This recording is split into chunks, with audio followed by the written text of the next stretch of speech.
বেওয়ারিশ না, আসলে বলতে চেয়েছিলাম নিখোঁজ। কিছু মানুষ এই মানুষের জনারণ্যে হারিয়ে যায়, কিছু মানুষ এই পরিচিত গণ্ডির বাইরে নিখোঁজ হয়ে যায়। খুব কাছের কেউ না হলে এমন নিখোঁজের দু একটি খবর আমাদের কানে এলেও আমরা খুব সহজেই ভুলে যাই, কিন্তু কিছু নিখোঁজ মানুষ দীর্ঘদিন পর ফিরে এলেও এর পেছনে অনেক রহস্য থেকে যায়।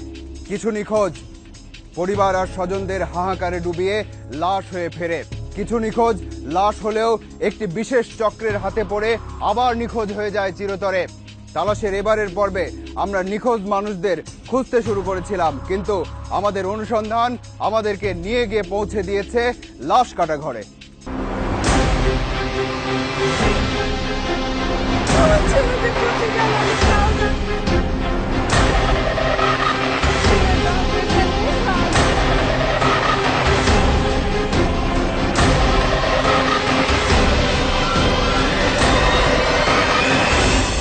পেটের দায়ে ঢুকলাম, ওরা যে চক্র শুরু করছে এই চক্রের সাথে আমি ঢুকি। কে এই ব্যক্তি? পেটের দায়ে কোন চক্রে ঢুকে পড়েছে? আর কোন কোন কি অন্যায় কাজ সে করেছে? প্রশ্নগুলো আপাতত মাথার মধ্যে থাকুক। প্রথমেই ভিন্ন কিছু ঘটনার দিকে নজর দিতে হবে আমাদের।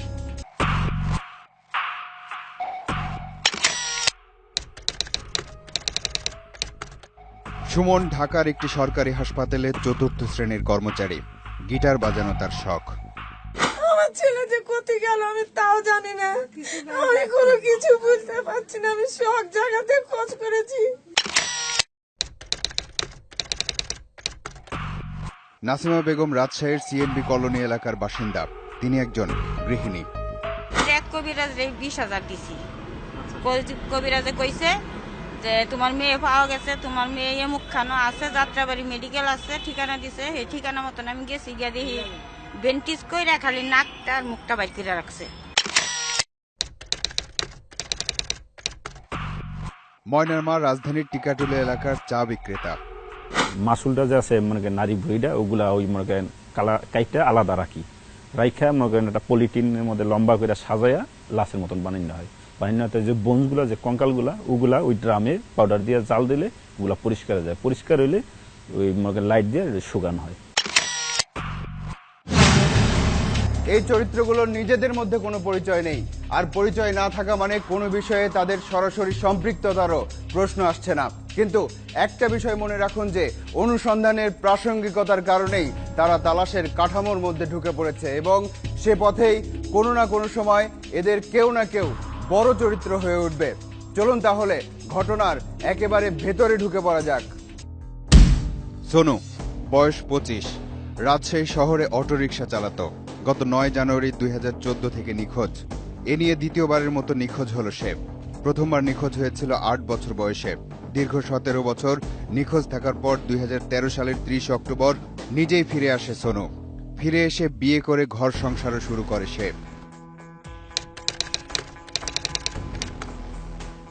নিখোঁজ হলো কিভাবে, 17 বছর কোথায় ছিল, কিভাবে ফিরলো, এসব ঘটনা শুনতে গিয়ে সোনুর মা নাসিমা বেগমের কাছ থেকে ভিন্ন গল্প শুনতে হলো। বৃহস্পতিবারের দিনে আমার বউয়ের কাছ থেকে টাকা নিয়েছে 6,500 টাকা। বাসায় ছিল 30,000 টাকা। সব নিয়ে আমার ছেলে বাসার থেকে বাড়িয়েছে 8:30টার সময়তে। সেই ছেলে এখন পর্যন্ত কোনো খবর নাই। তার মানে আবার হারিয়ে গেছে সোনু? না, আলামত বলছে এবার সে পালিয়েছে। আপাতত অপ্রাসঙ্গিক হলেও এবার মর্গ বা লাশ কাটা ঘর নামের একটি বিশেষ জায়গার সাথে পরিচিত হওয়া যাক। এই মর্গে বা লাশ কাটা ঘরে মৃতদেহ ব্যবচ্ছেদের মাধ্যমে মৃত্যুর সঠিক কারণ নির্ণয় করা হয়। মেডিকেলের শিক্ষার্থীরাও লাশ কাটা ঘর থেকে মৃত্যুর কারণ নির্ণয় করা শেখে। যে কোনো হত্যাকাণ্ড বা অনাকাঙ্ক্ষিত মৃত্যুর ঘটনার তদন্তের সাথে এই লাশ কাটা ঘরের সম্পর্ক আছে। এখানে ময়নাতদন্ত সম্পন্ন করেন একজন ফরেনসিক চিকিৎসক এবং নিজেও মামলার গুরুত্বপূর্ণ সাক্ষী হন। ময়নাতদন্ত কাজে চিকিৎসককে সহায়তা করেন একজন ডোম। মূলত চিকিৎসকের নির্দেশে কাটাকাটির কাজটি তিনিই করেন। সাধারণত মর্গে কোনো মৃতদেহ 72 ঘন্টার বেশি রাখা হয় না। মেডিকেল কলেজে যখন ওই কন্ট্যাক্ট করে, আমাদের যে মর্গের কর্মকর্তার সাথে কন্ট্যাক্ট করলে 1,20,000, 80,000, 90,000 এটি কন্ট্যাক্ট করলে তখন এগুলো ওরা গাড়ি নিয়ে আসে। অনেক সময়তে মাইক্রো অ্যাম্বুলেন্স নিয়ে আসে, অনেক সময়তে পিক আপ নিয়ে আসে। এটা আবার আমরা ডেমোগানি করে আমরা ওই পেকিং করি, পেকিং করে ওই লাশ বানায় গার্জিয়ান সাজাবার একজন আসে, ওই গাড়িতে উঠে দিই, নিয়ে যায়, চলে যায়।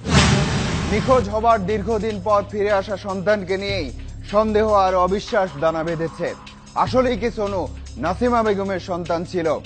এই রহস্য উদ্ঘাটনেই হয়তো দীর্ঘ পথ হাঁটা যেতে পারত, কিন্তু অন্ধকারের মধ্যে বসে থাকা ব্যক্তিটি তো ভিন্ন আর ভয়ঙ্কর গল্প শুনিয়ে যাচ্ছে শুরু থেকেই। নাটোরের একটি গ্রামে আবার একই রাতে 3 জন ব্যক্তি নিখোঁজ হয়ে গেছে। নাটোরের বড়াইগ্রাম উপজেলার গুরুমশৈল গ্রামের রুহুল আমিনের বাড়ি। তার ছেলে ইব্রাহিম কৃষিকাজ করত। 2013 সালের 19 মে সন্ধ্যার পর থেকে আর কোনো খোঁজ নেই ইব্রাহিমের। 7টা 8টার দিকে খবর পাইলাম যে ইব্রাহিমের লই গেছে রেফেরা। ইব্রাহিম নেই, তার স্ত্রীও চলে গেছে, আছে শুধু 2 নাতি। কষ্ট হয়, যদি হাইসা টাইসা দেন তো কাটি দেখাইতাম কিরকম লাগে।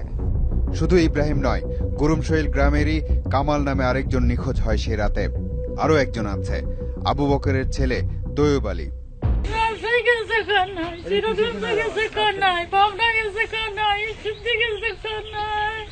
আমি খুব কষ্টের মানুষ, আপনি একটু আমার তো আমার বেটাটাকে একটু সেহদা করে আপনি একটু দিবেন। রাজশাহীর সোনু আর নাটোরের একই গ্রামের 3 জন নিখোঁজ হয়ে যাওয়ার ঘটনা একরকম নয়। পরের ঘটনার সাথে অপরাধের সংশ্লিষ্টতার আশঙ্কায় বেশি। হারানো সন্তান বা স্বজনকে খুঁজে পেতে তার পরিবারের লোকজন বহু পথ হাঁটে, থানা পুলিশ আর তন্ত্রমন্ত্র থেকে শুরু করে লাশ কাটা ঘর পর্যন্ত, কিন্তু সেই নিখোঁজ সন্তান বা স্বজনকে শেষ পর্যন্ত জীবিত পাওয়ার আশা হয়তো ছেড়েই দিতে হয়। ময়নার মা, যার সাথে এই অনুষ্ঠানের শুরুর দিকে আপনাদের পরিচয় হয়েছিল। ময়নার মা এবার কুমিল্লা সদরের কবিরাজ বাজারে। মেয়ে ময়না মেয়ের জামাই আর নাতনিকে খুঁজে পেতে শেষ পর্যন্ত ওদুদ মিয়া কবিরাজের কাছে এসেছে। আচ্ছা, এই তাবিজ দিলে কতদিনের মধ্যে ফিরে আসতে পারে? আইসা দেখো, আমার এক সপ্তাহের ভিতরে কিন্তু আইসা অথবা ফোন করে আর নাইলে বাড়িতে আইসা। ওদুদ কবিরাজ তাবিজ দিতে চায়, কিন্তু তাবিজের উপর আবার আস্থা নেই তার। তাই ওদুদ কবিরাজের ভাই রফিক কবিরাজের কাছে ময়নার মা। তবু আশা ছাড়ে না ময়নার মা। 10 বছর বয়সী মেয়ে আশা গত প্রায় 2 সপ্তাহ ধরে নিখোঁজ। আশাকে খুঁজতে খুঁজতে শেষ পর্যন্ত গোয়েন্দা পুলিশ কার্যালয়ে আতিকুর আর আফসানা। গোয়েন্দা পুলিশের কাছে যেসব নিখোঁজ ব্যক্তির ছবি আছে তাদের মধ্যে আশা নেই। আশাকে খুঁজে পাওয়ার আশা ছেড়ে দেওয়ার সময় এখনো আসেনি। আতিকুর আর আফসানা এবার ঢাকা মেডিকেল কলেজ হাসপাতালে। শেষ পর্যন্ত সবচেয়ে অনাকাঙ্ক্ষিত জায়গা লাশ কাটা ঘরেও যেতে হলো আতিকুর আর আফসানাকে।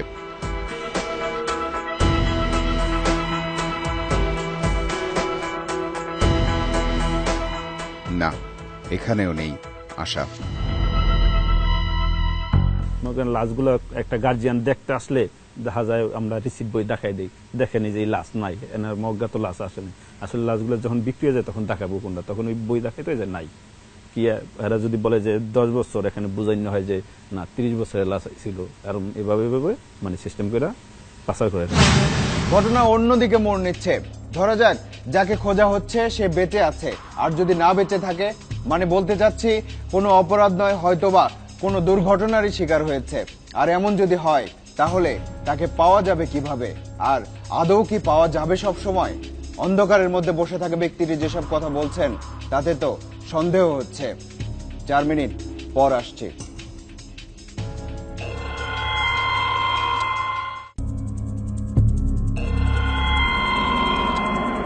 মানুষের শরীরেও তার পরিচিতির চিহ্ন থাকে, তবে তা খুব কাছের স্বজন বা পরিবারের লোকজনই বুঝতে পারে। কিন্তু কোনো নিখোঁজ ব্যক্তির পরিবারের লোকজন বা স্বজনরা যদি তার শেষ পরিণতি সম্পর্কে না জেনে থাকেন তখন কি হয়? তখন তার নাম হয় বেওয়ারিশ। আর লাশ যদি বেওয়ারিশ হয় তাহলে কোন প্রক্রিয়ায় দাফন বা সৎকার হয়? এবার চলুন সেটা দেখে আসি।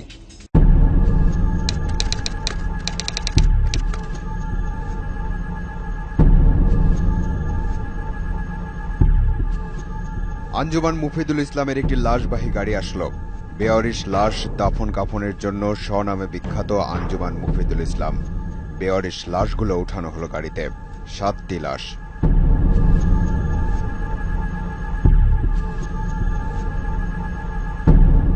লাশবাহী গাড়িটিকে অনুসরণ করছে তালাশ টিম।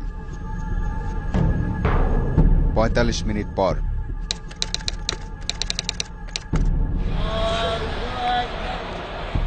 জানাজা হলো, তারপর দাফন। আঞ্জুমান বেয়ারিশ লাশে দাফন করা হইল, 2টা পুরুষ 1টা মহিলা। লাশের সংখ্যার গোলমাল মনে হচ্ছে। আঞ্জুমান মুফিদুল ইসলামের কর্মকর্তাদের কেউ হয়তো বিষয়টি পরিষ্কার করতে পারবেন। কি কোনো তথ্য লাগবে? হ্যাঁ, আগে ইডি স্যারের সাথে কথা বলেন। তো আলেম সাহেবের কাছ থেকে পরিসংখ্যানগুলো নিয়ে যেতে পারেন, অসুবিধা নেই, কিন্তু এমনি আর কোনো সাক্ষাৎকার জাতীয় কিছু দেওয়া যাবে না।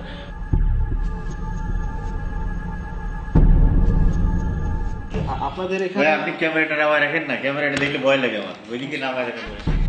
হালিম সাহেবের ভয় লাগলো, আর আমাদের কাছে বিষয়টা আরো ঝাপসা হলো।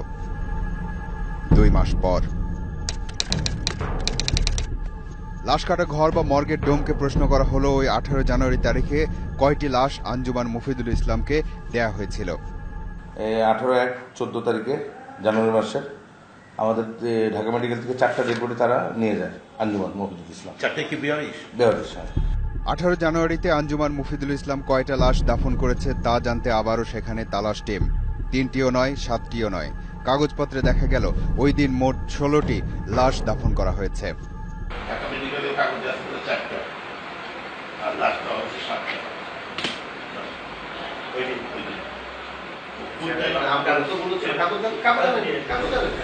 শুধু আঞ্জুমান মুফিদুল ইসলামই বছরে গড়ে 1,500 বেওয়ারিশ লাশ দাফন করে।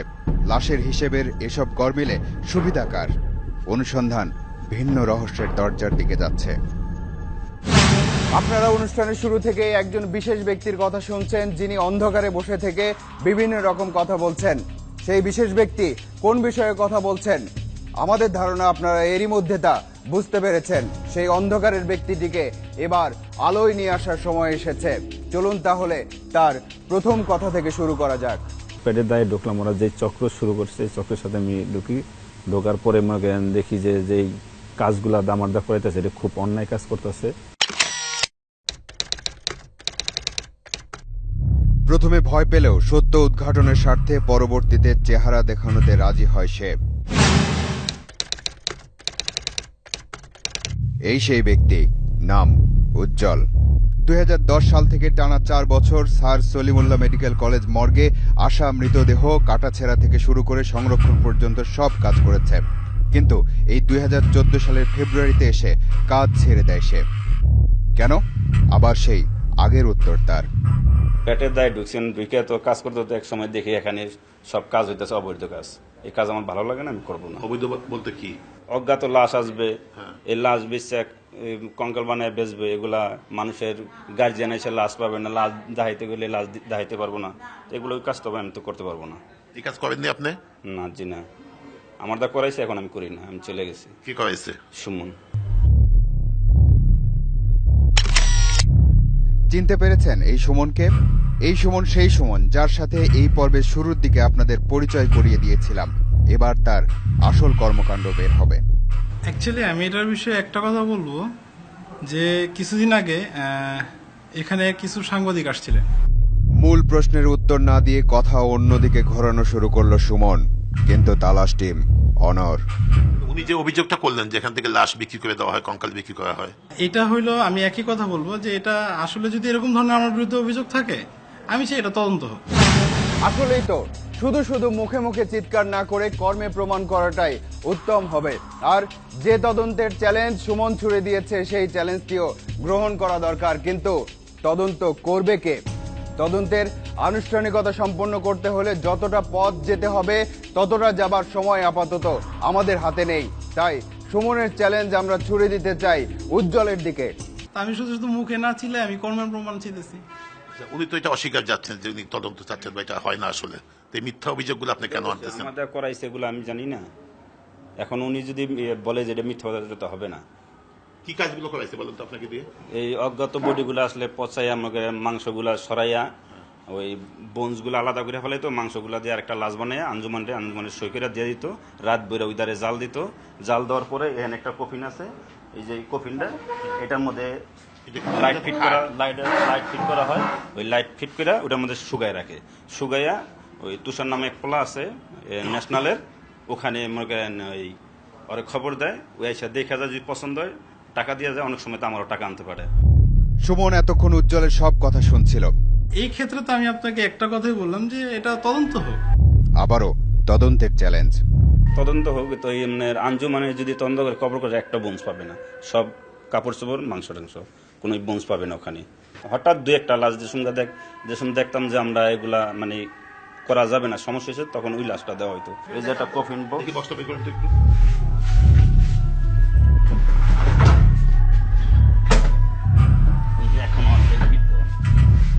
এই যে লাইট লাগানো ওখানে, এখানে আমার দিয়ে এগুলো সব করায়। এখন আমি পরে 19-20 দিন ধরে আবার সুমন, অ্যাকচুয়ালি নতুন বোনস কি কখনো এরকমটা হয়েছে?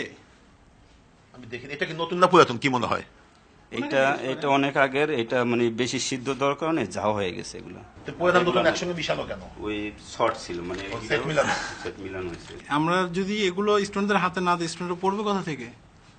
স্টুডেন্টরা পাবে কোথায়? স্টুডেন্ট তো আর মানুষদেরকে মাইরা আর করবে না। সুমন ঠিক কথা বলেছে।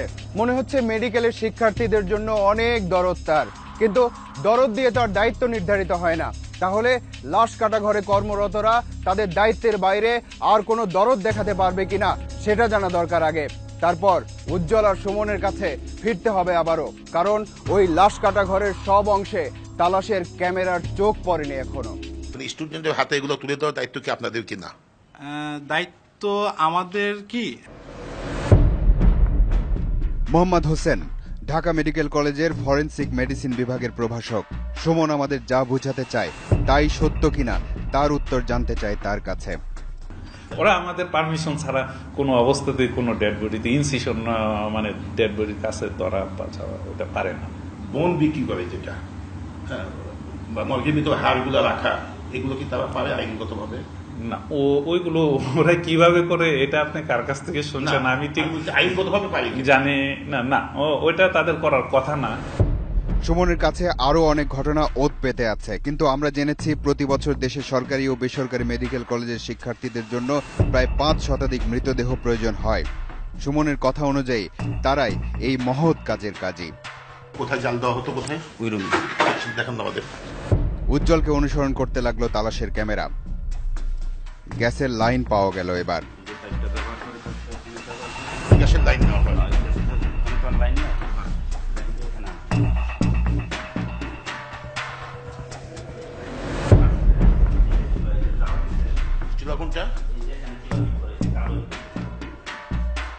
উজ্জ্বল এর মধ্যে লাশ জাল দেওয়ার বড় পাত্র নিয়ে এসেছে।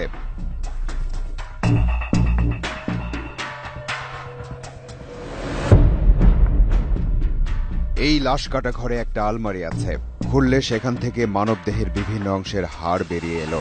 বোতলের মধ্যে বিভিন্ন আলামত, যেগুলো এখানে এভাবে বোতলবন্দি হয়ে থাকবার কথা নয়। ঘরের অন্য পাশে ভিন্ন কিছু অপেক্ষা করছিল। একটি লাশ পচানো হচ্ছে।